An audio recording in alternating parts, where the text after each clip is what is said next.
Quero convidar você, por favor, a ir comigo em Mateus, capítulo 3, Evangelho segundo Mateus, capítulo de número 3.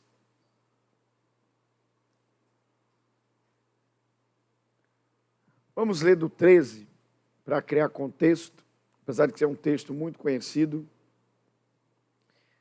mas a ênfase está nos últimos versículos.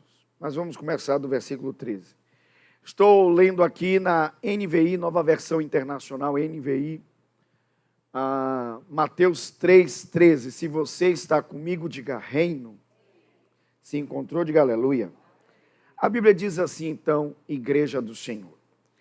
Então Jesus veio da Galileia ao Jordão para ser batizado por João. Quem esteve aqui no sábado da semana de aniversário da igreja já tem uma perspectiva muito diferente quando aparece o termo Galileia ou Galileu na Bíblia.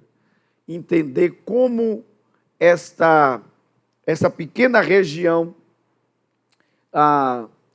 teve tanta interferência no discurso e no ensino de Jesus. Porque Jesus era Galileu. Tem até aquela música do Fernandinho, né? Galileu, aquela música Galileu. Diga comigo, Jesus veio da Galileia ao Jordão. E ele veio para quê, igreja? Para ser batizado por João. João, porém, tentou impedi-lo, dizendo, eu preciso ser batizado por ti, e tu vens a mim? Jesus respondeu, deixe por enquanto, porque convém que façamos assim para cumprir toda a justiça. Então João concordou. Ok, concordou em batizar Jesus. Aí a Bíblia diz, assim que Jesus foi batizado, ele saiu da água. Naquele momento, os céus se abriram. E ele viu o Espírito de Deus descendo como pomba e pousando sobre ele. Meu Deus. Então, uma voz do céu disse, este é o meu filho amado, em quem tenho prazer. Uau, meu Deus. Meu Deus. Vou ler de novo. Este é o meu filho amado, em quem tenho prazer. Alguém pode dizer aleluia? Ok, queridos do Senhor, igreja do Senhor. Quero continuar falando esta manhã sobre o poder das palavras. Sobre o poder o quê? O poder das palavras. O poder das palavras.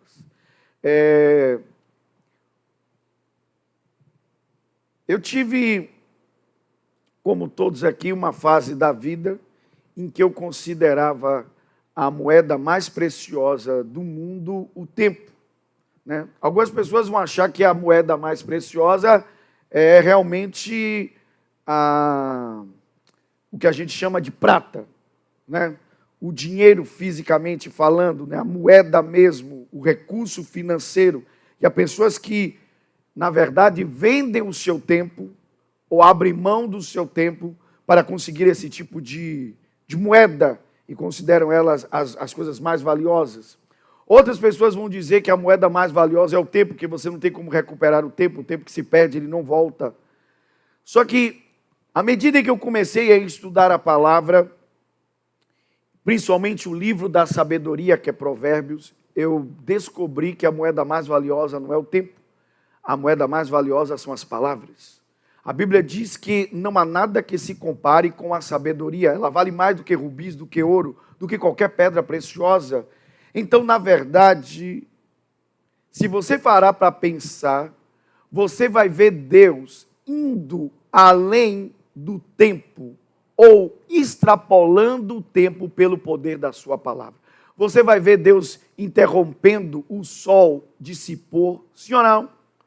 Você vai ver Deus pegando homens de idade, como foi o caso de Abraão e da sua mulher Sarai, que depois se tornou Sara, e que já não tinha como ter filhos, e Deus ultrapassa o tempo, e mesmo na velhice faz eles serem pais de filhos.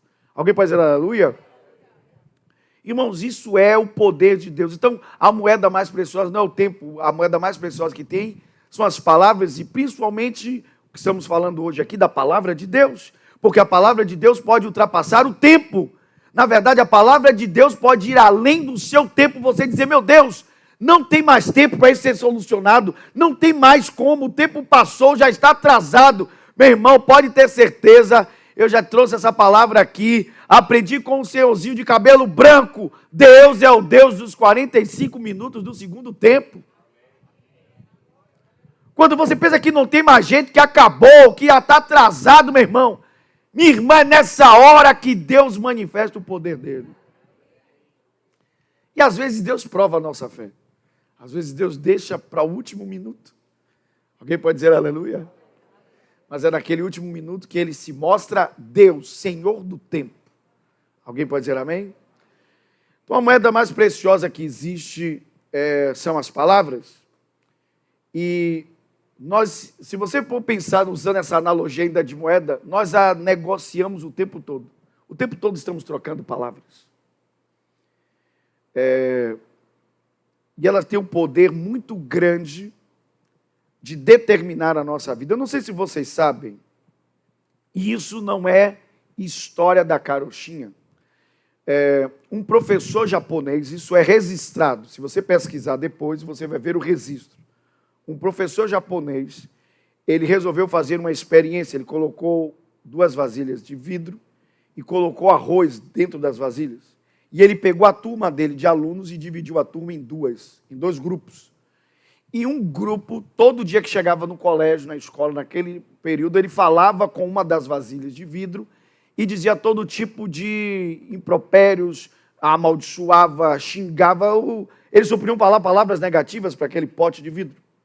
Um outro grupo ia a um outro pote e falava palavras boas. Saudava com um bom dia e liberava palavras boas. E não tinha nada a ver com religião. Ele fez um experimento. E há registro que após um período, eles falam, fazendo isso, o mesmo tempo que eles gastaram com o pote em que ouvia palavras positivas e o pote que ouviam palavras negativas, o pote que ouvia palavras negativas ou recebia as palavras negativas estava completamente escuro, apodrecido. O outro não estava mais perfeito como no início, mas não estava nem perto daquilo. Ele tinha se mantido muito mais perto da conservação do que o outro. E ele percebeu, usando uma linguagem não espiritual, de que a maneira que você fala, ou as coisas que você fala, vibra em uma frequência que faz com que tudo à sua volta vibre na frequência igual. Vocês estão ouvindo ou não? É por isso que tem casa que é um verdadeiro inferno. Porque as palavras todas... Vocês sabiam que existem culturas que os pais xingam os filhos de nome de doença, né? Chamam os filhos sua tuberculose, sua pneumonia. Então imagine, isso foi um homem que não conhecia o Senhor, mas dizendo que a palavra tem poder de que uma outra coisa que não tem ouvido recepcione do mesmo jeito. Vocês estão ouvindo isso ou não? Agora pense, para nós que somos crentes, que nós não só estamos aprendendo a lidar com as palavras, no geral, entender o poder que as palavras têm, mas entender o poder que a palavra de Deus tem. E esse é o momento desta igreja. A igreja a cada dia está aprendendo que o poder de Deus não está em a gente rodopiar ou a gente cair no chão. Não estou dizendo que isso não acontece. Às vezes o poder de Deus vem, a pessoa não aguenta, cai, se move. Não. Mas existem movimentos cristãos que acham que o poder de Deus é isso. É esse movimento do corpo. Não, meu irmão. O poder de Deus está em sua palavra. Às vezes alguém está aí sentado, ela está aparentemente quieta, parece que ela não está se movendo, mas, meu irmão, o espírito dela está sendo reaceso, a lâmpada que é o espírito está acendendo de novo, todo o corpo dela está vibrando. Uma vez eu conheci um camarada, rock and roll, porque eu gosto de rock, cristão, é óbvio. E eu conheci um camarada que ele veio do mundo, ele veio de uma banda secular, vocês devem conhecer ele, o Rodolfo, ele veio da banda Raimundos. E foi um dos caras mais doidos que eu já conheci na vida. Eu conheci ele pessoalmente. E o Rodolfo, ele tinha um testemunho muito grande, porque a linguagem dele, quando ele falava, eu percebia. Quando ele era do Raimundo, a linguagem dele era cheia de palavrões, de gíria. Quando ele falava depois de crente, não tinha nem resquício daquele tipo de linguagem. Não chegava nem perto. Ele tinha uma outra linguagem. E aí você percebe até pelas letras das músicas dele que é um camarada que se debruçava sobre a palavra e compunha as músicas baseado em textos bíblicos. E uma vez ele compôs uma música que mexeu comigo, porque na música dizia assim, a letra da música dele dizia assim, que até o meu corpo sinta o seu poder. E eu disse, meu Deus, fiquei imaginando isso. O poder de Deus é tão grande que não é só seu espírito que sente o poder de Deus. E não é só sua alma que se deleita no poder, não. A sua carne, o seu corpo sente o poder de Deus. Então, meu irmão, às vezes você está aí quieto, sentado no seu lugar, mas Deus está com a palavra dele tocando sua vida aí agora mesmo. Meu irmão, tem gente que sai daqui do culto e quando chega em casa e procura, a doença não está mais no corpo, o mal não está mais lá, por causa de uma palavra. Irmão, tem gente aqui que já me contou testemunho de que na semana que recebeu uma palavra aqui do altar, naquela semana o que ela estava aguardando acontecer, aconteceu. De Deus desatar uma situação que ela estava vivendo, liberou uma causa na justiça. Por quê, meu irmão? E não teve necessariamente uma palavra liberada para a pessoa. Foi porque quando a palavra foi liberada, ela agarrou. E você está aqui hoje para agarrar a palavra? Como? Você precisa agarrar ela pela fé. Você precisa dizer, é porque, irmão, nós não fazemos isso porque somos religiosos. Quando ele está aqui pregando, o pastor diz amém. Não, mas você está dizendo amém porque você é religioso, você está dizendo amém, que você está dizendo assim seja, que aconteça na minha vida, que essa palavra se cumpra em mim. Não foi o que Maria disse? Irmãos, por favor, vamos fazer um link. Eu não sei porque eu estou começando essa mensagem assim, mas Deus sabe. Quem sabe Ele está tentando liberar algo sobre a nossa vida há muito tempo, mas nós não estamos entendendo. Escute! Maria não tinha menino nenhum dentro dela. Deixa eu tirar aí. Outro dia um jovenzinho daqui da igreja veio tirar essa dúvida comigo e eu expliquei para ele. E quem sabe a dúvida desse jovenzinho pode ser a sua. Não houve interferência de Maria na concepção de Jesus. Jesus não era parte Maria e parte Deus. Maria era mãe de Jesus porque ela guardou Jesus. Se Maria tivesse dado alguma contribuição para a concepção de Jesus, Jesus teria nascido em pecado. Porque Maria mesmo disse, bendiz o meu Senhor, o meu Salvador. Se ela precisava de um Salvador, então ela sabia que ela tinha pecado. Ela não vivia em pecado, ela era uma mulher santa. Isso é fato. Mas pecado original todos nós temos. Alguém está entendendo isso ou não? Você não é pecador porque você peca, você é pecador porque você já nasceu com a natureza pecaminosa. Fato. Como você está entendendo até aqui? Agora escute.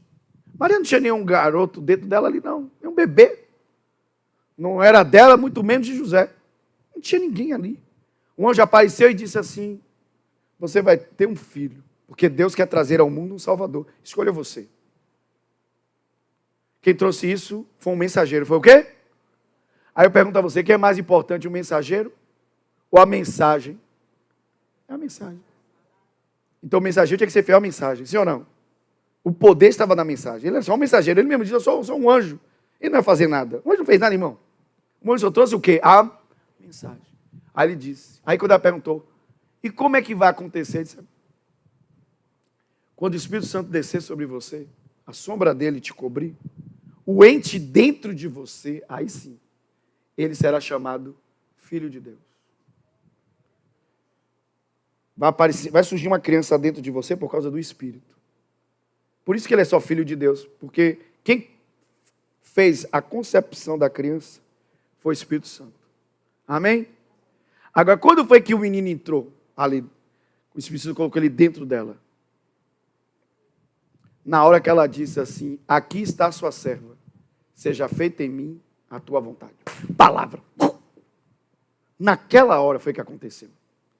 Palavra. Alguém está ouvindo ou não? Palavra. Você precisa hoje dizer: aqui está seu servo, cumpra-se em mim a tua palavra. Cumpra-se em mim a tua vontade. Sabe qual é o nosso problema? A gente acha que Deus tem outras vontades para a nossa vida. Igual os crentes doidos que ficam caminhando por aí. Eu estou com a doença, mas eu acho que é vontade de Deus. Então pronto, você nunca vai orar para ser curado, você acha que é vontade de Deus pôr essa doença em você? Você acha que Deus tem outras vontades?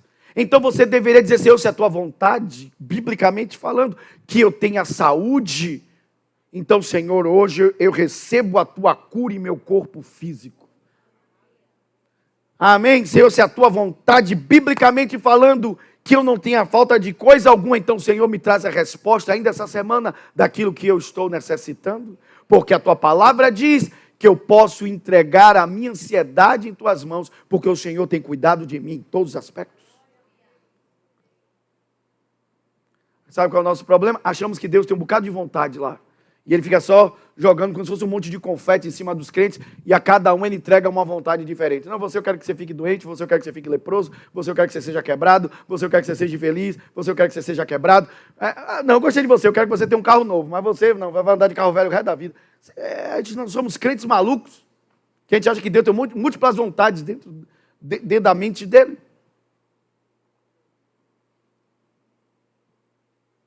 Tem nada a ver com Deus, tem a ver com a gente. Deus só tem uma única vontade, o problema somos nós que não sabemos perceber como Deus trabalha na nossa vida. E Deus trabalha na nossa vida por um único caminho.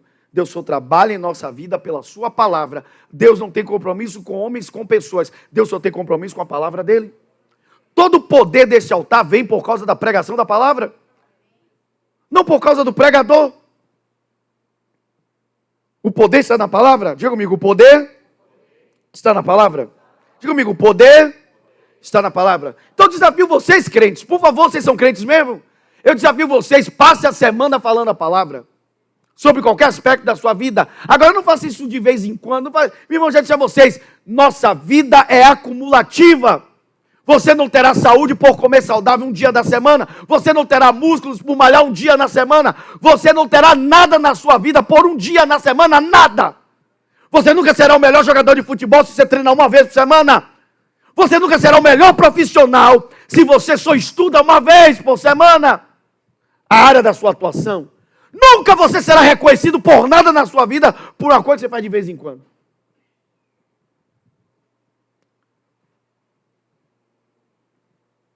Não por nada. Você tem que fazer aquilo e repetir. Repetir. Repetir. Até quando? Até exaustão, ou repetir até o final da vida. Diga assim comigo: Deus tem seu poder em sua palavra. Como foi que ele criou o universo? Como foi que ele criou o universo? Todo o cosmos. Ele falou, foi o quê? Palavra. Foi com o quê? Irmãos, eu já disse a vocês, tem hora que eu estou aqui no púlpito pregando, que eu fico assim querendo dizer algumas coisas, mas eu fico preocupado em falar e o povo achar que eu estou saindo da Bíblia.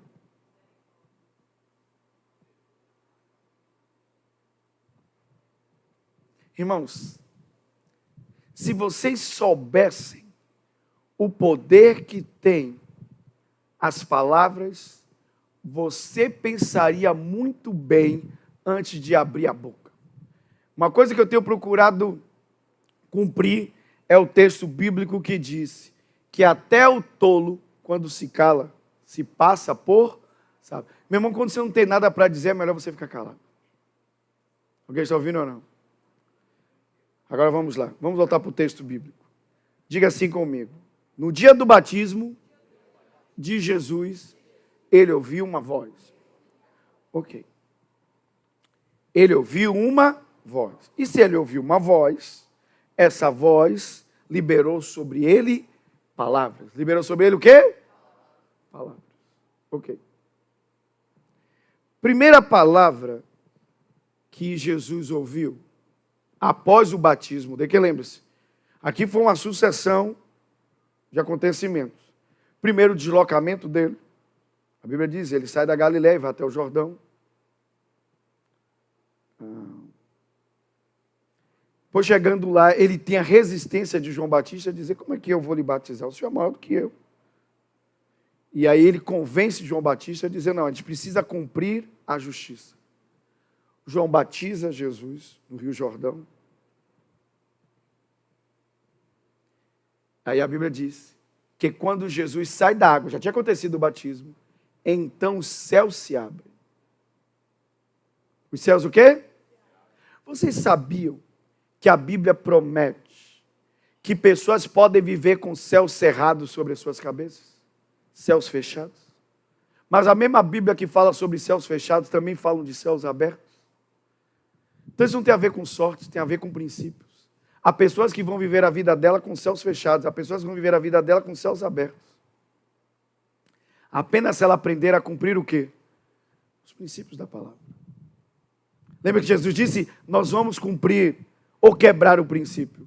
Jesus disse: nós vamos o quê? Cumprir. Vamos fazer isso para cumprir a justiça. Quando você entender até aqui, diga amém. Aí a Bíblia diz que o céu se abre e a voz fala com Jesus. A primeira coisa que a voz fala com Jesus é: meu filho. Qual a primeira coisa? Meu filho. E esse é o número 1. Escute.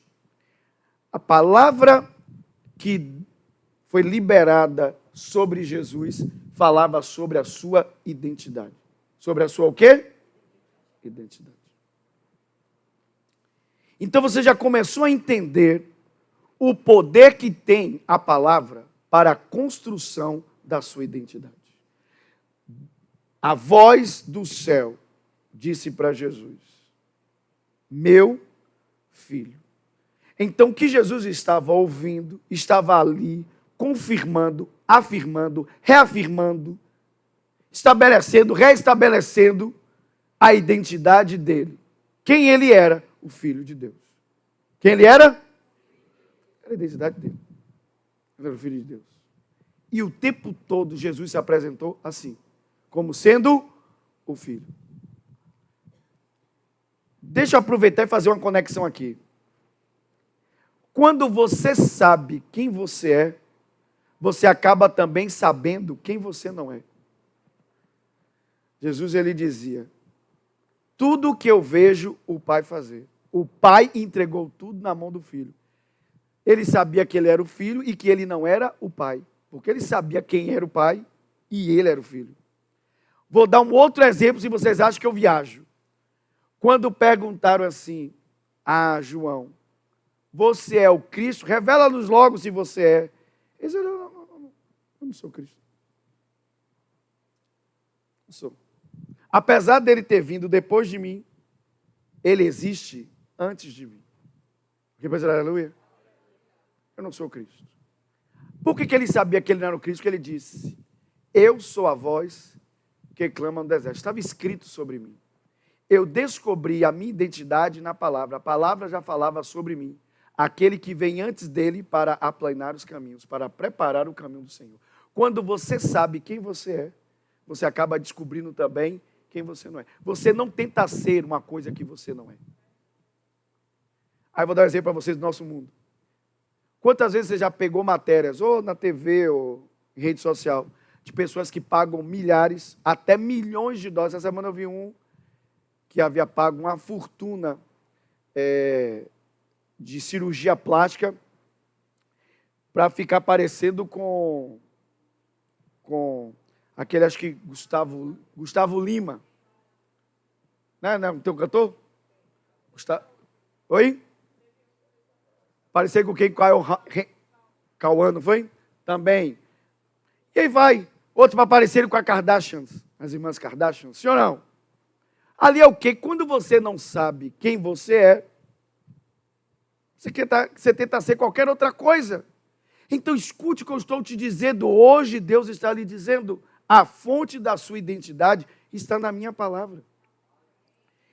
E deixa eu te dizer uma coisa. Tudo que o diabo quer é confundir a sua identidade. Por quê? Porque escute. Vejam bem. Conecte os pontos. Porque uma das coisas que o diabo trabalha é confundir a identidade. Porque toda a força da sua vida vem da clareza da sua identidade. Alguém está ouvindo ou não? E eu vou lhe dar um exemplo.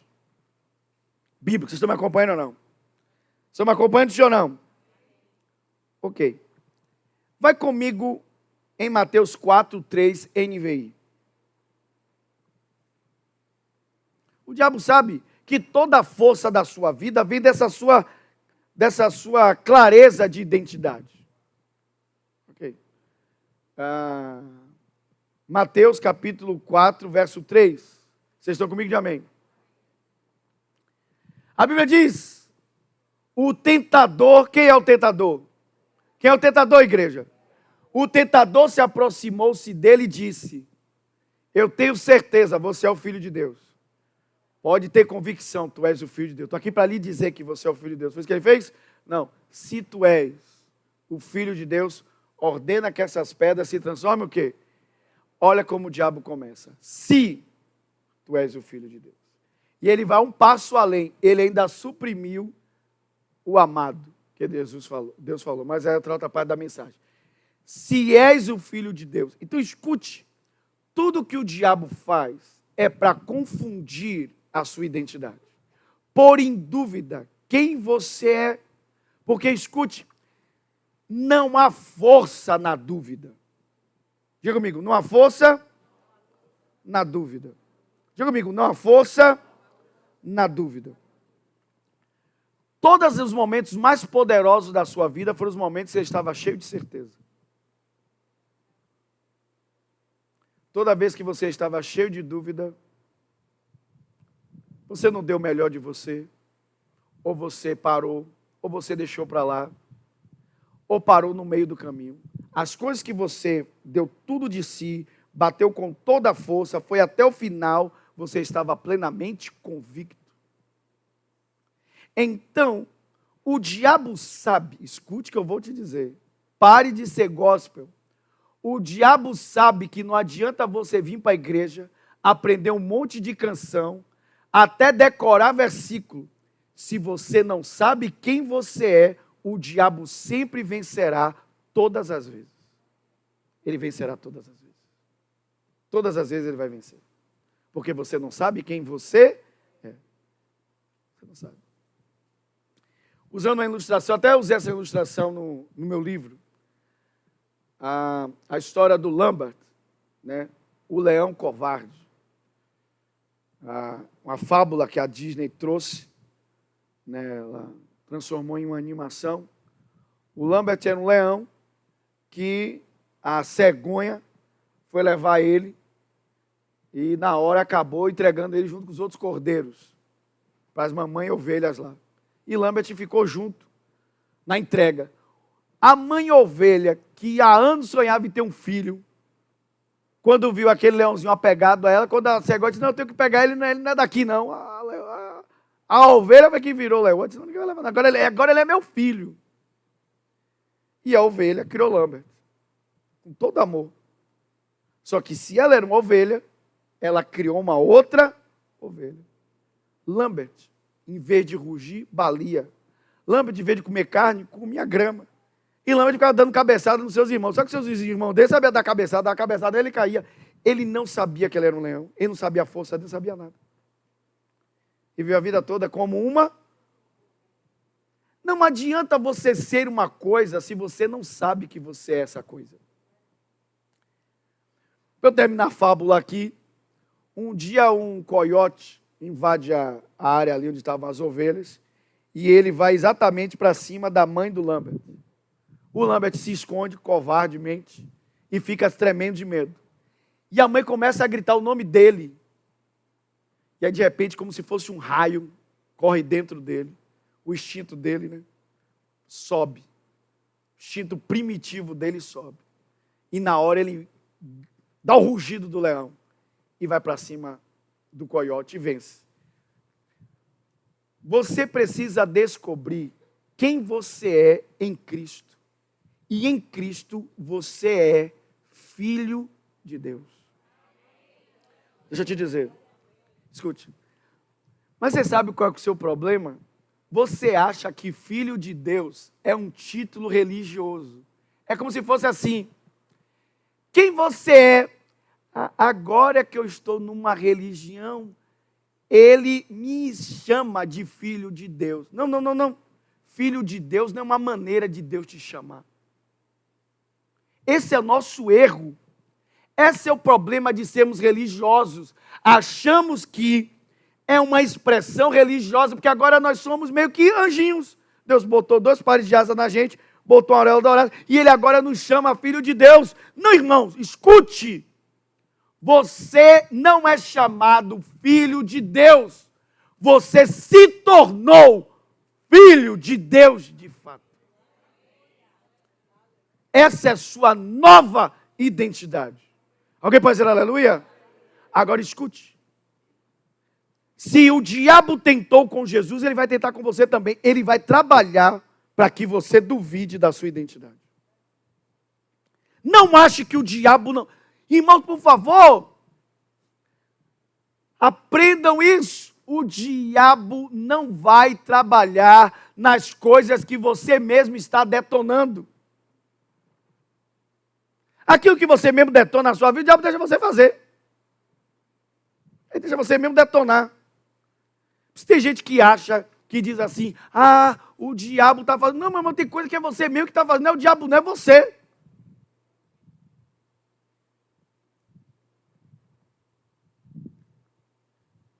Você come McDonald's o dia todo e acha que seu fígado está cheio de gordura e é o diabo. É o diabo não, você que está comendo McDonald's.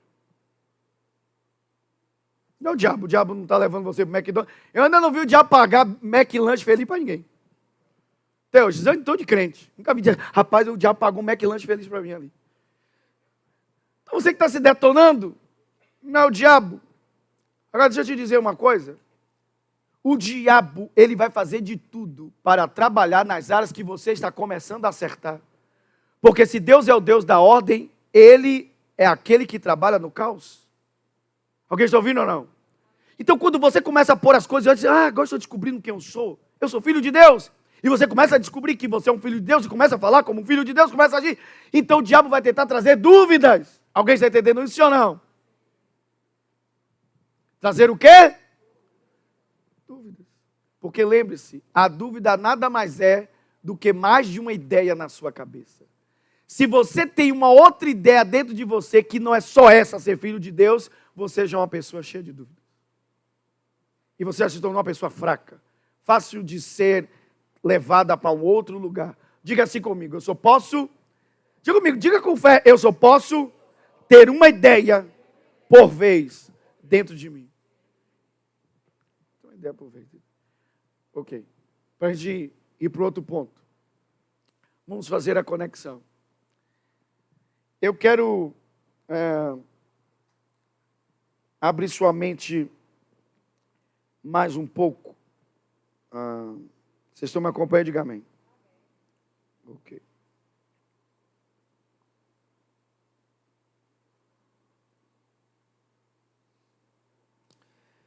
Vai comigo em Lucas.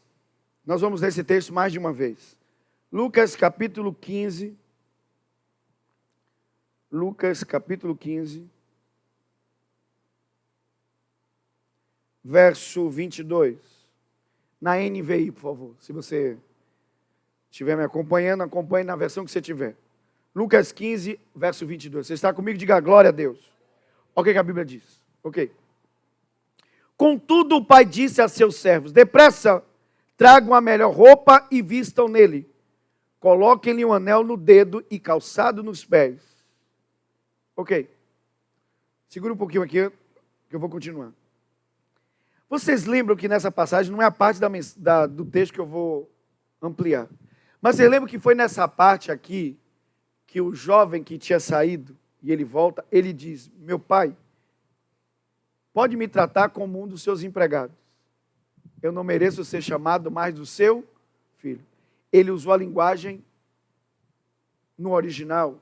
O original diz, me trate e não me chame. São duas coisas diferentes. Ele estava pedindo que o pai mudasse o tratamento com ele. Disse, não me trate como seu filho. Me trate como qualquer um dos seus empregados da sua casa. Você entende qual é a diferença entre você chamar e tratar? Sim ou não? Sim ou não? Ok. Olha o que o pai fez. O pai não dá uma resposta ao filho. Ele não dá. Lê o texto. Ele não dá uma resposta ao filho. Ele demonstra. A Bíblia diz: contudo, o pai disse não ao filho, aos servos: depressa, tragam a melhor roupa e vistam nele. O menino nem se veste, vestem o menino. Coloque-lhe um anel no dedo e calçado nos pés. O menino disse: me trate como empregado. O pai o tratou como filho. Porque você tem dúvida que é filho. O pai não. Ele não tem dúvida que ele é o pai. Seu problema não está em Deus. Pare de brigar com Deus. Pare de ficar dizendo: Deus, o Senhor ama todo mundo. Não, o problema está em Deus, o problema está em você. É você que não reconhece a sua identidade de filho. Porque o pai sabe que ele é pai. E como pai, o principal papel de um pai é prover e educar. Se você se colocar debaixo da mão de Deus, Deus vai prover tudo o que você precisa. E Ele vai lhe ensinar de acordo com a sua palavra. Alguém pode dizer aleluia? Mas vamos lá. Continue. Traga um novilho gordo, matem, não vamos comer e festejar. Ok, tudo isso ainda faz parte do tratamento para o filho. Ok. Pois este meu filho estava morto, voltou à vida, estava perdido, foi achado, então começaram a festejar o seu regresso. Continue o texto. Enquanto isso, o filho primogênito estava no campo. Quando se aproximou da casa, ouviu a música e a dança. Ok. Então chamou um dos servos e perguntou-lhe o que estava acontecendo. Verso 27. Este respondeu: seu irmão voltou, seu pai matou o novilho gordo, porque o recebeu de volta são e salvo. Verso 28. O filho primogênito encheu de ira e não quis entrar. Então o pai saiu e insistiu com ele. Ele, porém, respondeu ao seu pai: olha, todos esses anos tenho lhe servido e nunca desobedeci às tuas ordens. Entretanto, tu nunca me deste nem um cabrito para eu festejar com meus amigos. Isso aqui é o que eu vou te falar agora. Olha o que aconteceu. Eu já preguei isso aqui, não vou pregar de novo. Mas esse jovem aqui, se você for perceber, ele não chama o pai de pai hora nenhuma. Ele não chama o pai de pai hora nenhuma. Em nenhum momento do texto ele chama o pai de pai. O menino pródigo que volta diz: pai, pequei contra ti. Ele sabia que estava errado, mas chamou o pai de... trata-me como empregado, mas ele chamou o pai de pai. Pode ler o texto. O primogênito, não chamou o pai hora nenhuma de pai. Ele não chama o irmão de irmão. Ele diz: teu filho.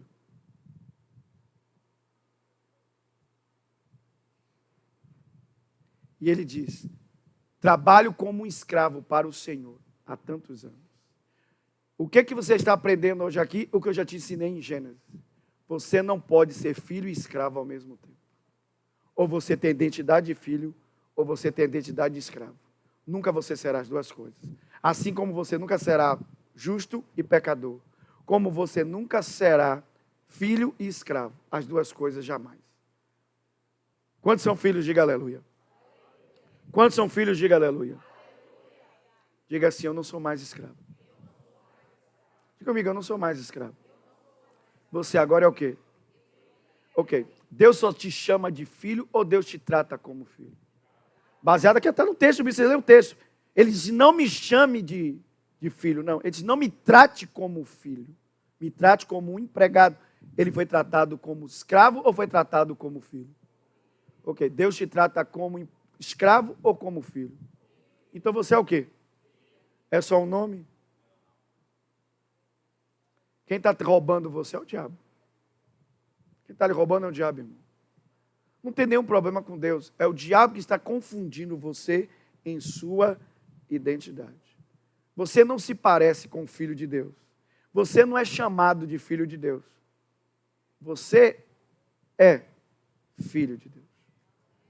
Aplauda forte a Jesus se você crê. Não querendo me parecer repetitivo, é de ir para casa agora. Isso já é poderoso, irmão. Você é filho de Deus, comece a viver como tal. Alguém pode dizer aleluia?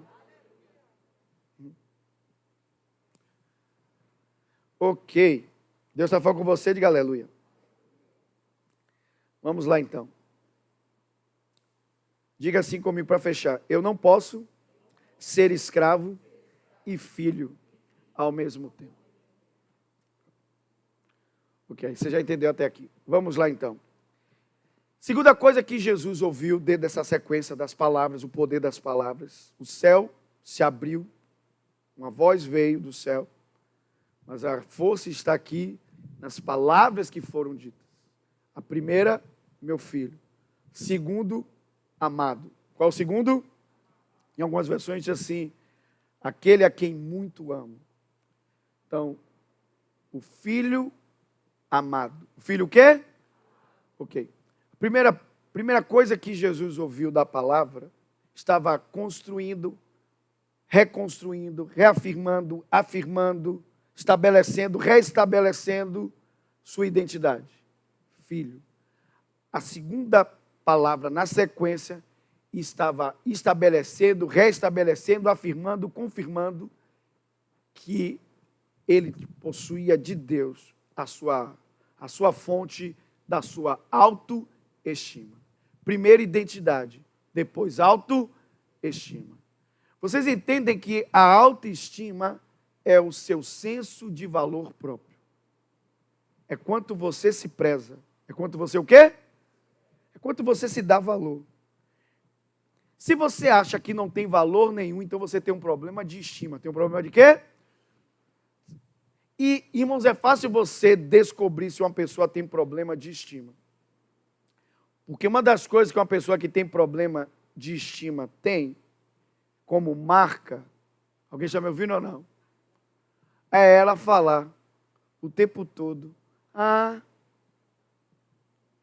ninguém gosta de mim. Ninguém se importa comigo. Ninguém me dá valor. Ninguém me reconhece. Já ouviram essa frase? Tudo é a mesma coisa, gente. Ninguém gosta de mim, ninguém me ama, ninguém me valoriza, ninguém me reconhece. Essas frases vêm do mesmo lugar. É uma única coisa. Estima. Repare, quando alguém diz isso, ninguém gosta de mim, ninguém me ama, ninguém me reconhece, ninguém me dá valor. Ela está falando de alguém de dentro ou alguém de fora? Alguém de fora. Ela está esperando que as pessoas de fora estabeleçam o seu senso de valor. E isso não vai acontecer nunca. Porque eu vou te dizer uma coisa. A maioria das pessoas tem problemas desse nível. Elas não conseguem curar elas mesmas. Como é que vão curar você? Elas não conseguem afirmar as suas próprias estimas. Vão valorizar a sua. Não vão fazer isso. As pessoas têm problemas com isso. Na verdade, tem gente, e os gospel fazem isso muito. Tem gente que diz, não, mas se eu me sentir, eu estou perdendo a minha humildade. Quem disse a você que humildade tem a ver com isso? Quem disse? Quem disse? Irmão, humildade não tem a ver com a roupa que você veste. Humildade não tem a ver com o seu senso de valor. Irmão, a humildade tem a ver com o reconhecimento de quem é você diante de Deus. Enquanto você não reconhece quem é você diante de Deus, você nunca será humilde. Porque a humildade está atrelada a alguém que consegue descer. Alguém já ouviu ou não? Descer. O humilde é aquele que desce. É aquele que desce. É aquele que se dobra. É aquele que se prostra. É aquele que, sendo líder, ele desce e serve a todos. Isso é humildade. Fora isso, meu irmão, essas coisas que a gente fica inventando. Mas se eu disser que que eu tenho valor, eu estou perdendo a humildade. Quem me disse isso? Que isso tem a ver com humildade, gente? Se você não tiver valor próprio, as outras pessoas nunca vão valorizar você. Mulheres, você precisa ter valor próprio para escolher um homem que vai valorizar você. Se você não tiver valor próprio, você vai escolher um homem que vai lhe tratar igual um lixo. Porque você mesmo se vê como lixo. Simples assim. Alguém está ouvindo ou não? E para o homem também, vice-versa. Eu dei exemplo da mulher porque é mais comum. Às vezes a mulher passou por tantos problemas na vida, tantas situações, que ela se vê mesmo uma pessoa sem valor. Então, gente, deixa eu te dizer uma coisa. Veja como as coisas se conectam. Quando você acha que não tem valor, qualquer coisa na sua vida serve. Vê um homem que não presta, você aceita, porque serve para você. Porque você não merece muita coisa. E para tu, na sua vida, assim, você aceita tudo. É um carro que nem anda, nem funciona, mas você acha, não, eu vou ficar com esse carro velho quebrado mesmo, porque eu mereço isso. Você nunca acredita que você merece coisas melhores, porque você não se sente digno. Simples assim. Mas isso tem nada a ver com falta de humildade ou com problemas de humildade, tem a ver com problemas de estima. Tem problema de quê? De estima. Só que o problema nosso é que a gente joga para os outros. E sabe qual é o problema? Muitos casamentos acabam porque às vezes um ou outro tem problema de estima e fica querendo que o outro resolva esse problema. E não vai. Você vai chegar para o seu marido e vai sufocar ele, ou você vai sufocar a sua mulher dizendo, por favor, me faça me sentir bem, me faça me sentir que eu tenho valor. Não. Aquela outra pessoa, ela vai lhe tratar bem, lhe tratar com dignidade, com amor, porque ela te ama. Mas não porque ela está querendo suprir um buraco que existe dentro de você. Se você tiver um buraco do tamanho do mundo, o mundo todo não vai caber aí dentro.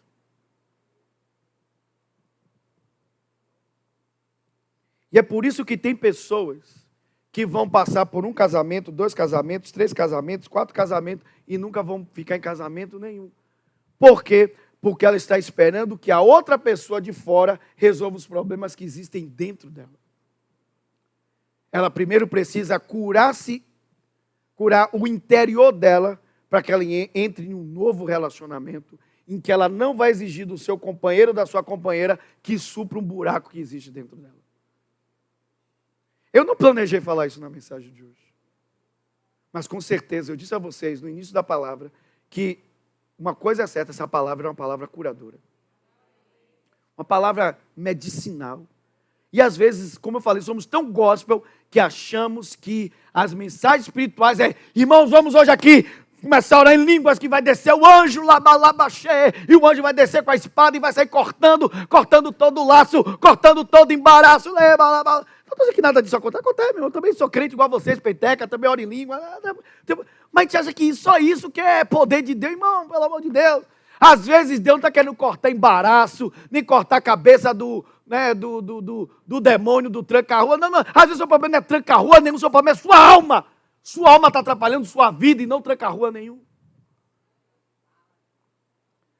Não foi macumba que fizeram para você, não, sua vida dá errado. Pastor, e por mim fizeram macumba para mim, pastor. É o meu caso, descaso.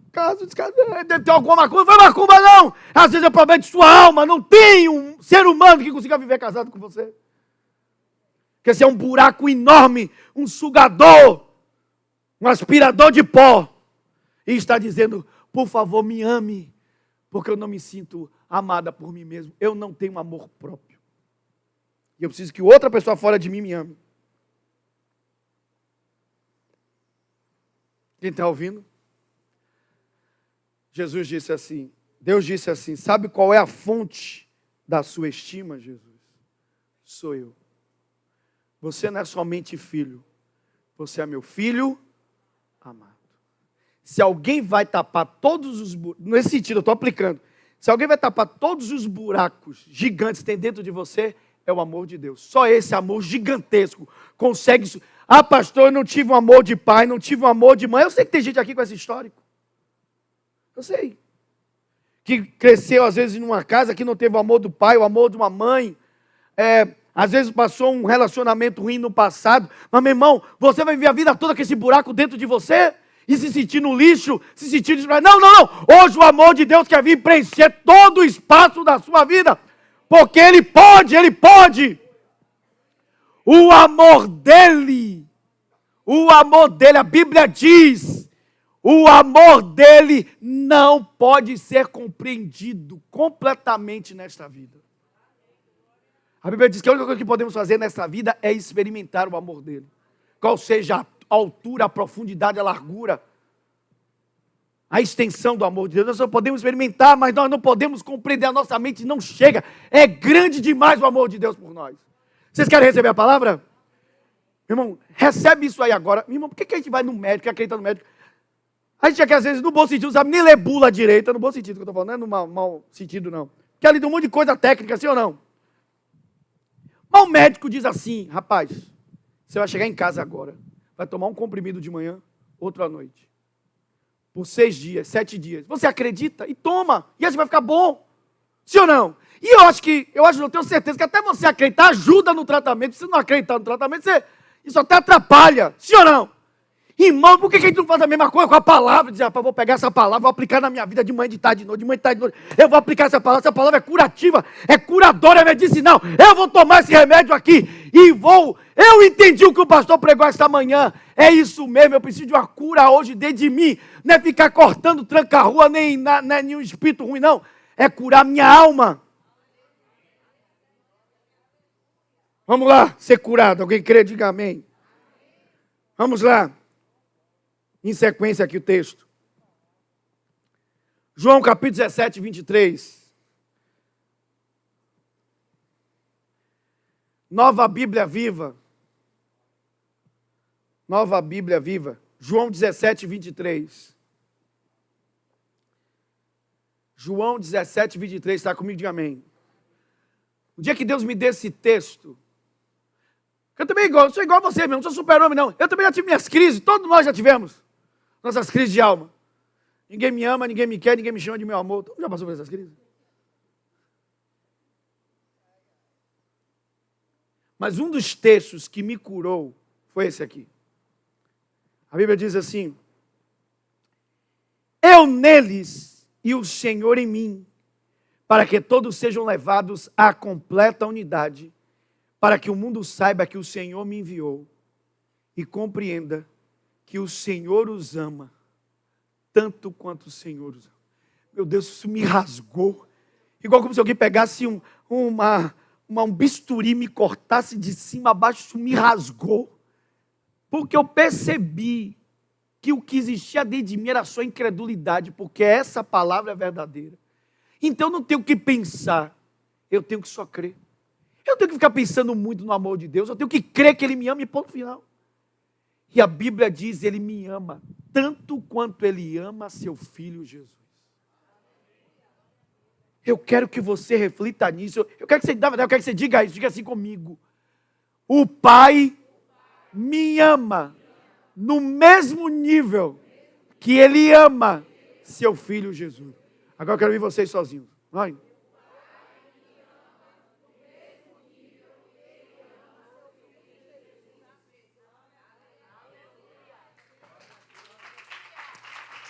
Aleluia! Alguém pode dizer glória a Deus? Ok, outro texto. Outro texto bíblico. Vocês estão me acompanhando? Diga amém. 1 João, capítulo 4, verso 18, Bíblia Viva. Eu não sei se a versão vai ser igualzinha, que essa versão que eu estou aqui é uma Bíblia Viva anterior à nova Bíblia Viva. Então algumas coisas diferem. Mas vamos ler nessa e depois eu vou ler o texto como está aqui na Bíblia Viva, a mais antiga. Vocês estão me acompanhando? Diga amém. Vamos ler primeiro aqui, 1 João, capítulo 4, verso 18. Olha o que a Bíblia diz. No amor não existe medo. Seu perfeito amor por nós afasta todo medo. Se estamos com medo, é porque tememos o seu castigo. Isso mostra que não estamos completamente convencidos de que Ele realmente nos ama. Seu problema não é que você duvida do poder de Deus. Você duvida que Deus ama você. Você duvida de João 17. De que Ele te ama no mesmo nível que Ele ama o Filho dele, Jesus. Que você não é chamado de filho. Você é filho. Não é um título, é a nossa identidade. Alguém pode dizer aleluia? Jesus não colou um rótulo em você. Vou dar um exemplo bobo. Tem hora que eu estou pregando aqui, vai vir as imagens na minha cabeça. Vou dar um exemplo para vocês. Você já foi no mercado e tem lá aquele recipiente de vidro com a tampa, normalmente de roscar, e tem as azeitonas dentro boiando, né, no líquido, sim ou não? As azeitonas em conservas, né? Okay. Se eu tirar o rótulo das azeitonas ali e pegar, sei lá, o rótulo do aspargo e colar, porque eu botei um rótulo diferente, alterou o conteúdo dali de dentro? Não é porque eu coloquei o rótulo aspargo que as azeitonas deixaram de ser azeitonas. Quem faz isso é o diabo. O diabo põe rótulos em você. Quem trabalha com rótulos é o diabo. O diabo no passado lhe chamava de o maconheiro, a maconheira. O galinha, a galinha, sim ou não? A vassoura, o vassoura, sim ou não? Né? O coisa ruim, a coisa ruim. Não era assim ou não? O falido, a falida. O mentiroso, a mentirosa. Sim ou não? Quem põe rótulo é o diabo. Deus não pôs um rótulo. Ah, que legal. Agora você se parece com Jesus. Vou pegar o rótulo de Jesus, vou tirar da vasilha que é ele e vou passar em você. Você continua mesmo, você é coisa ruim, mas agora tem o rótulo. Filho de Deus. Que lindinho. Validade eterna. Que coisa ridícula. Você acha que Deus fez isso? Quando você abriu sua boca, o poder da palavra e disse: eu creio que Jesus ressuscitou dentre os mortos. E Ele é o Senhor e Salvador da minha vida. Quando você abriu a boca, o Espírito Santo pegou a palavra e fez você nascer de novo. E você podia até usar na ilustração, você podia ser até o aspargo antes. Mas agora você é a azeitona da oliveira que é Ele. Alguém pode dizer amém? Ele pode botar o rótulo em você, sim, de azeitona, porque como é que você se parece? Você é. Ele botou lá filho de Deus, porque agora você é. E você precisa crer que você é amado. Alguém pode dizer amém? Ok. Abra agora o ouvido e seja ministrado. Deixe a palavra. Meu irmão, se um arroz respondeu às palavras, quanto mais você que tem 2 ouvidos, um canal auditivo perfeito, você que tem uma mente aí abençoada por Deus, receba essa palavra no seu espírito. Ouça, eu vou ler o mesmo texto na versão da Bíblia Viva. Diz assim: nós não precisamos ter nenhum receio de alguém que nos ama com perfeição. Seu perfeito amor por nós afasta todo o temor daquilo que Ele poderia nos fazer. Se estamos com medo, é porque tememos aquilo que Ele poderia nos fazer. E isso mostra que não estamos completamente convencidos que realmente Ele nos ama. Alguém pode dizer aleluia? Diga comigo, Deus me ama. Ok. Então, qual a fonte da sua estima? É Deus. Não as pessoas de fora. Não fique esperando nas outras pessoas te darem valor. Você tem um valor porque Deus ama você. E Ele te ama do mesmo nível que Ele ama seu filho, Jesus. Em outras palavras, o que Deus disse: pode por acaso uma mãe se esquecer do seu filho? Mas ainda que uma mãe se esqueça, eu sou melhor do que uma mãe. Eu nunca me esquecerei de ti. Alguém vai dizer amém? Irmãos, qualquer pessoa no universo pode esquecer, te abandonar, te deixar. Ele nunca. Sua estima vem dele. Ele ama você. O seu valor vem dele. Para você, para ele, você é precioso, valioso, valiosa. Alguém pode dizer amém? Ok, quando você receber essa palavra, diga aleluia. Ok. Vamos caminhar. Próxima ideia aqui. Vamos voltar para Lucas, por favor. Lucas 15, verso 29. Lucas 15, 29, nós já lemos, vamos voltar para ele. NVI. Lucas 15, 29, NVI. Vai lá comigo. Vocês estão recebendo essa palavra de hoje, está abençoando sua vida? Diga amém. A Bíblia diz assim. Ele, porém, respondeu a seu pai. Novamente aqui falando do filho primogênito. Olha, todos esses anos tenho te servido. Na minha versão diz assim, eu tenho trabalhado como escravo e nunca desobedeci tuas ordens. Entretanto, nunca me deste um cabrito. Olha como o problema de estima faz com as pessoas. Você está pedindo a Deus um cabrito.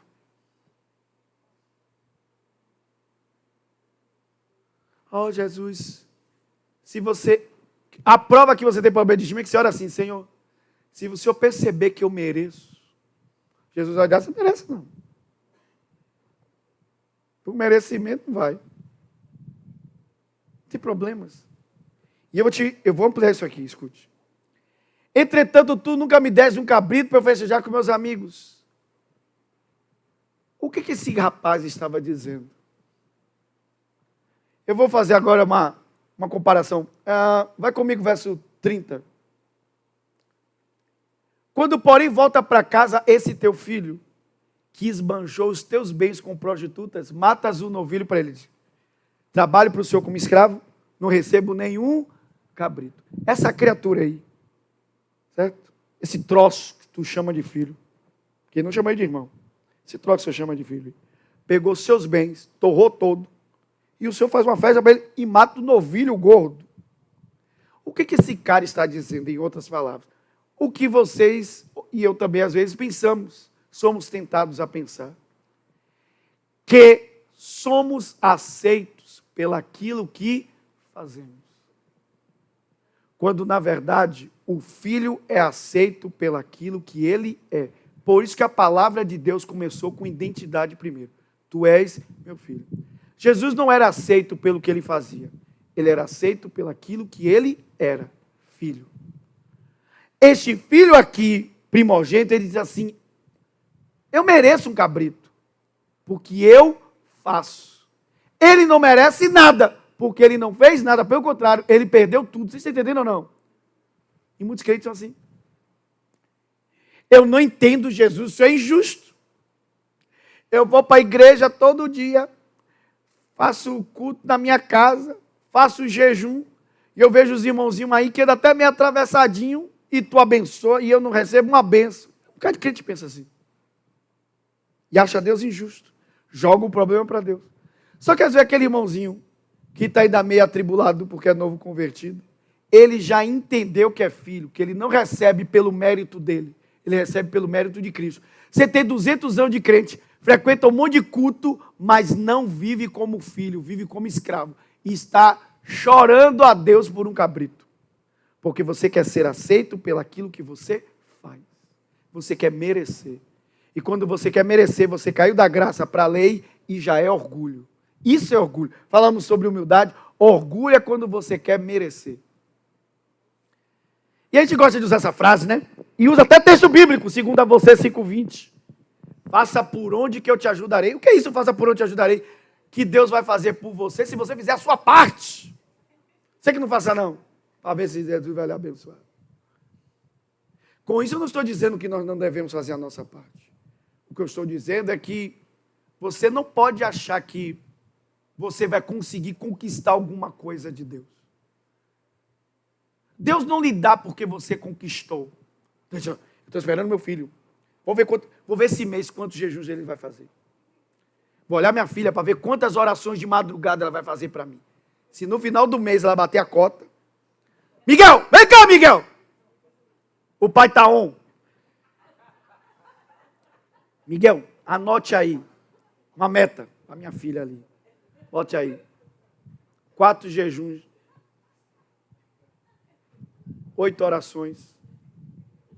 8 orações de 12 horas, que as orações do resto é do dia todo, tem que ficar continuar. Ela ajudar algum mendigo na rua, bota aí. Bote aí. Ela não brigar com o marido, ficar na paz de Jesus com o marido dela. Deixar o marido dela assistir o jogo quando estiver sentado no sofá. Que eu acho isso um tormento, tirar o marido na hora que está assistindo o jogo. Não sei porquê. Deus está falando aqui, irmão. Cadê minha mulher? Está ouvindo? Fala com minha irmã, pai. Aí... Ai, Jesus. Aí, Deus te bota a meta. Aí, a pessoa fica o quê? Achando que é assim. Irmão, você tinha uma religião lá atrás, que você fazia um monte de coisa na sua religião para merecer. Pagava a penitência, pagava a promessa. Sim ou não? Porque você queria... Aí vem para o Evangelho de Cristo, larga uma religião, entra no Evangelho de Cristo, mas aí do mesmo sujeito você está tentando merecer. Não é assim. Deus não lhe ama pelo que você faz. Deus lhe ama por quem você é. Você agora é filho. Alguém pode dizer aleluia? E outra coisa, e eu vou viver santo exatamente porque eu sei quem eu agora sou. Como filho de Deus, não posso viver mais na sujeira. Faz sentido ou não? Não é o inverso. Não é porque eu estou andando certo que eu sou filho de Deus. É porque eu sei que eu sou filho de Deus que eu tenho prazer em andar certo. Alguém pode dizer aleluia? Alguém pode dizer glória a Deus? Alguém pode dizer aleluia? Vocês estão recebendo essa palavra? Então diga assim comigo: identidade, autoestima. Ok, estamos caminhando para o fim, mas segura aí. Ainda há algo assim impactante no final para a nossa vida. Preste bem atenção. A voz do céu disse: meu filho amado, aquele que me dá prazer. Ok, aquele que me dá prazer fala de autoimagem. Fala de quê? Autoimagem. Era como o pai via Jesus. Deu para entender? Sua identidade, você é meu filho. Sua estima, seu senso de valor. Você é amado por mim. Eu amo você. E eu não te amo pelo que você faz. Eu te amo por aquilo que você é. Porque eu já lhe disse antes o que você é. Você é o meu filho. Pronto, você é meu filho e eu amo você. Agora, deixa eu te dizer. O que você faz, aí agora é o fazer. Agora é o fazer. Aquilo que você faz, me dá prazer. Eu fico feliz com o seu modo de vida, com a sua maneira de agir. Fico feliz com as suas atitudes. Eu fico feliz com os seus atos, com as suas ações. É a maneira como eu vejo você. Ou seja, como o pai via Jesus, ele via Jesus como uma fonte de prazer.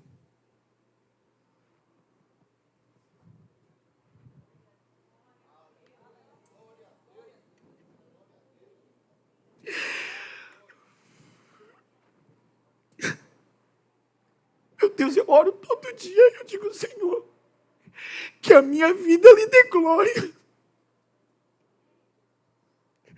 Que a minha vida lhe dê prazer, Senhor.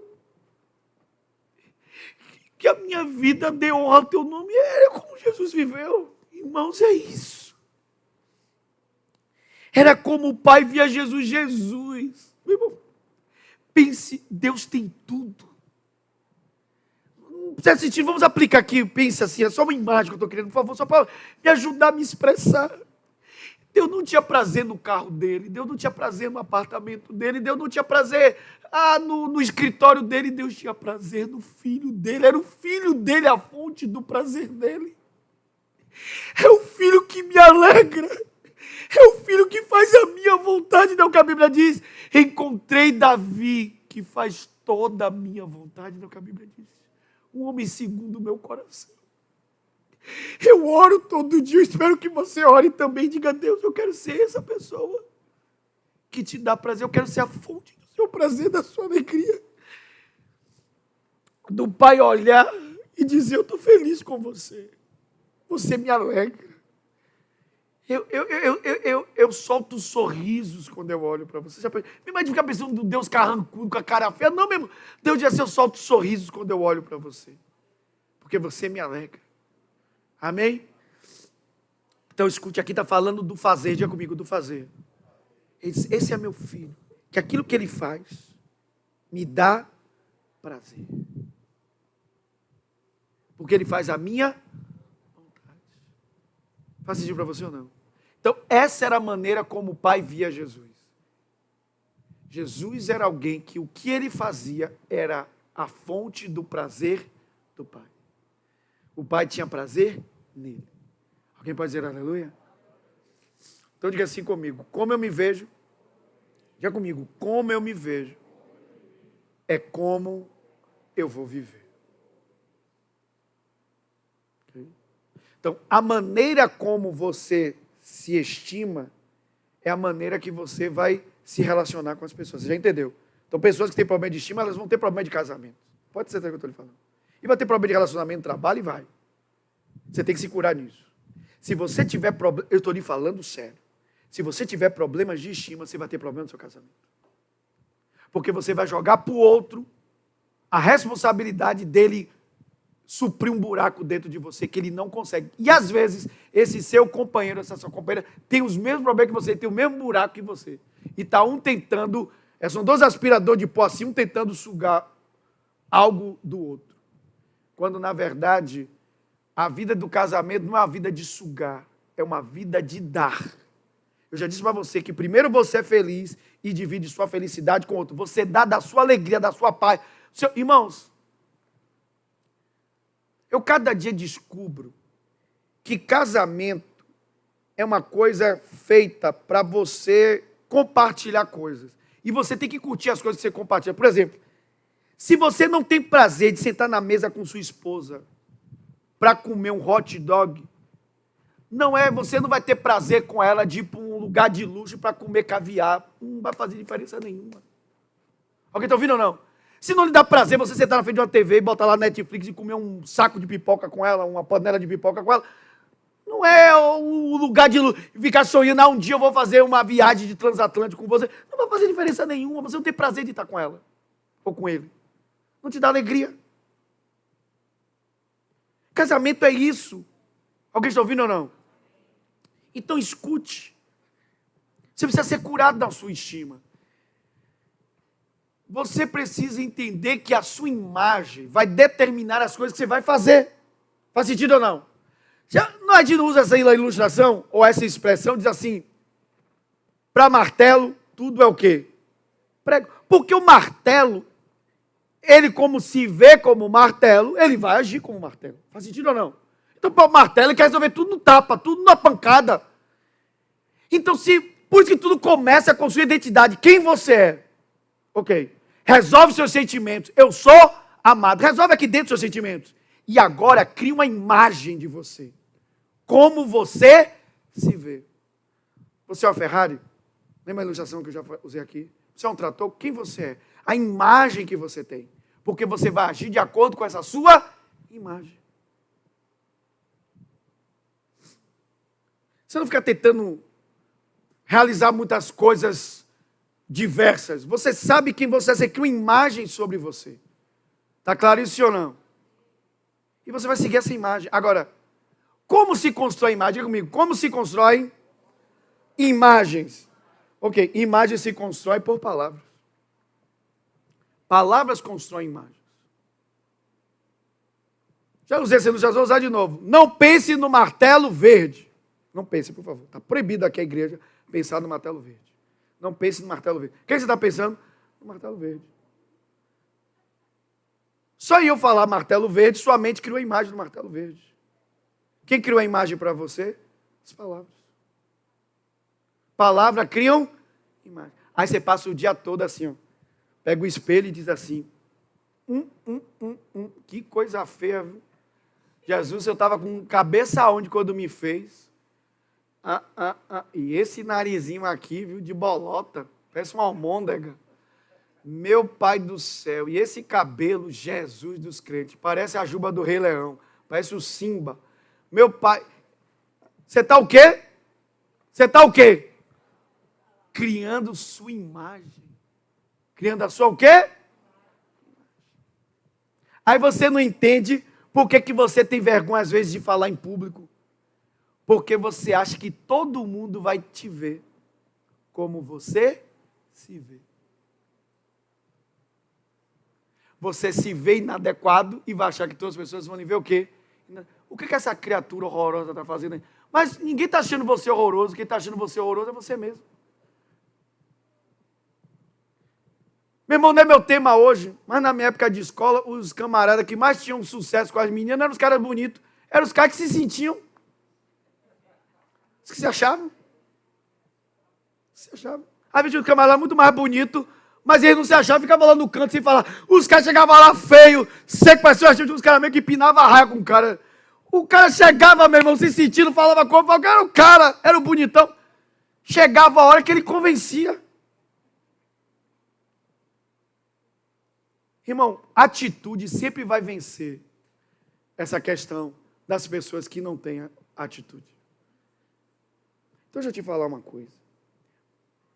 As suas ações, a maneira como você vai agir, nunca irá longe da imagem que você tem. Você nunca na vida vai ganhar, usando a mesma ilustração, você nunca vai ganhar na vida a velocidade que você precisa se você se vê uma coisa. A imagem que você construiu de você é uma imagem negativa. Uma imagem distorcida, destruída, acabada. Você não vai. Porque sua ação está associada à sua imagem. Diga comigo, a minha ação está associada à minha imagem. Como eu me vejo, é como eu faço. Como você se vê, é como você faz. Vou dar exemplo na profissão. Se você tem uma imagem de que você é por exemplo, você tem um salão, que você é um cabeleireiro, uma cabeleireira, que sabe o que está fazendo. Meu irmão, quando a pessoa diz assim, abre lá um celular e diz assim, eu quero esse corte aqui, você não fica, meu Deus, eu não consigo fazer esse corte não. Não, eu faço. Eu faço. E aí você não fica com medo de atender público C, B, A. Não importa. Porque para você é a mesma coisa. Porque você é essa pessoa. Você se vê assim. Agora você diz, não. Eu só corto cabelo de pessoas que vêm aqui para corte simples. Às vezes só fazer isso. Mas a pessoa vem com um corte muito complexo. Ou se a pessoa é de um público muito mais alto, muito mais exigente, eu não vou saber fazer. Não. Você está limitando você. E não tem nada a ver com o mercado, tem a ver com a sua imagem. É você que acha que não pode atender outros tipos de pessoas. E cobrar mais caro para essas pessoas. Porque é você que não vê. Parece que o que eu estou pregando é menos gospel, é menos religião, mas, meu irmão, a nossa vida é essa, é prática.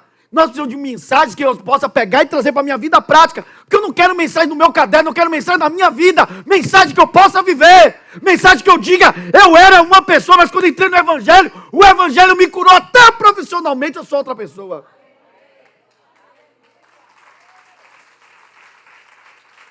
Alguém pode dizer amém? É o Evangelho que eu creio. Atinge todas as áreas da nossa vida. Alguém pode dizer amém? Agora tem a ver com a imagem. Se você não vê, você não vai fazer. Está claro isso ou não?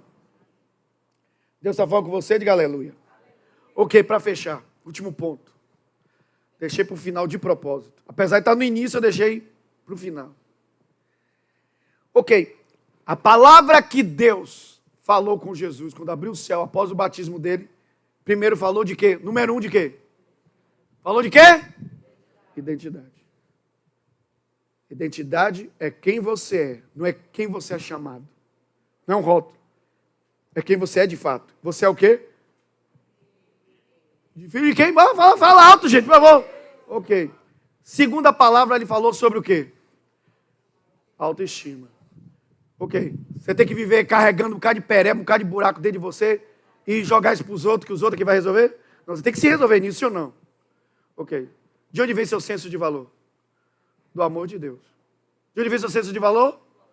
Do amor de Deus. Deus te ama no mesmo nível que Ele ama o quê? Ok. Terceira palavra, Deus falou com você sobre o auto o quê? Autoimagem. A autoimagem vai interferir naquilo que você é o quê? Naquilo que você faz. Porque como você se vê, você vai fazer. Se você se vê martelo, para você tudo vai ser prego. Está claro isso ou não? Sua imagem vai afetar. O Pai diz, sabe como eu vejo você? Eu vejo você como a fonte do meu prazer. Tudo que você faz me agrada, me dá prazer. Amém? Agora para fechar. Vocês querem receber o final? Ok, para fechar. Prepare a pancadinha. Identidade, autoestima, autoimagem. Aí a pergunta simples, que todo mundo aqui vai poder responder. De onde veio a voz? De que lugar? De onde veio a voz? Tá meu texto aí, meu irmão. Pode ler, vai pescar, pesca aí.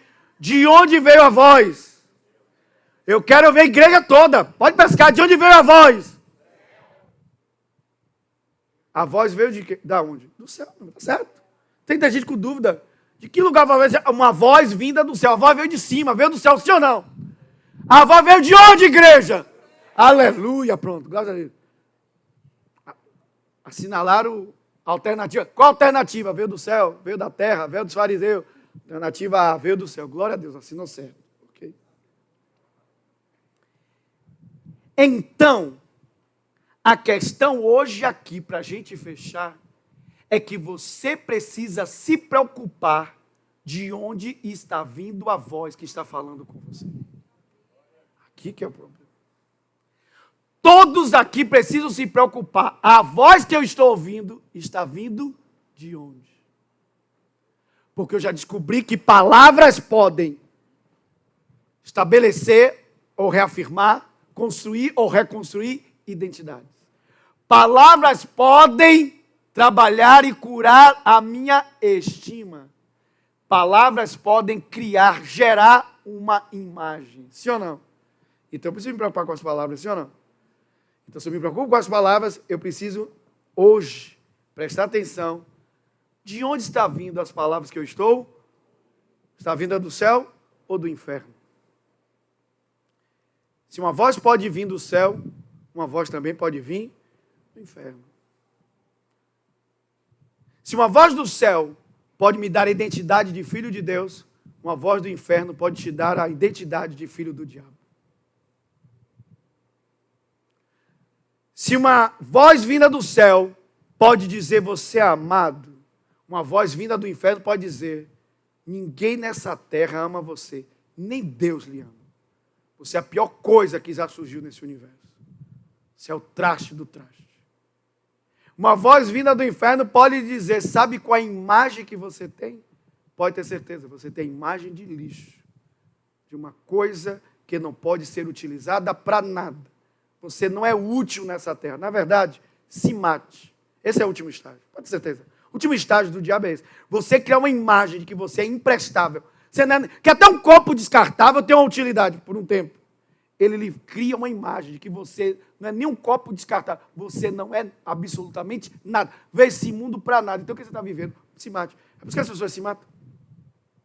Chega uma hora que o diabo as convence de que elas não valem nada e não prestam para nada. Não valem nada, é valor, e não presta para fazer nada. Elas não têm utilidade nesse mundo. Não tem propósito. A pessoa olha para si e diz, eu não tenho uma habilidade, eu não tenho um dom. Você acha um lixo, um traste. Faz sentido para você ou não? Então diga comigo. De onde vem a voz? Repete, de onde vem a voz que eu estou ouvindo? Essa voz que lhe ministra vem do céu ou veio do inferno? A voz que veio do céu estabeleceu algo sobre Jesus e está estabelecendo algo sobre nós hoje. Somos amados por Deus. Amém? Somos amados por Deus. Quantos recebem essa palavra, diga aleluia. Vamos ficar de pé e vamos orar juntos. Aleluia.